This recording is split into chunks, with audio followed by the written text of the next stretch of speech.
Here's our 2006 F250 Super Duty Power Stroke Diesel.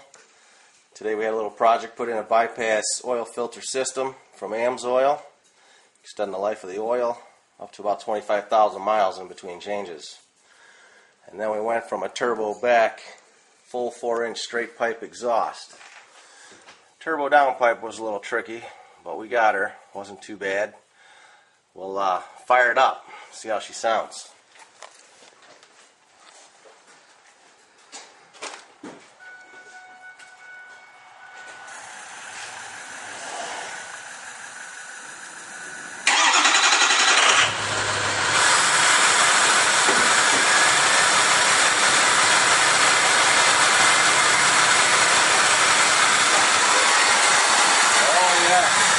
Like a big jet now.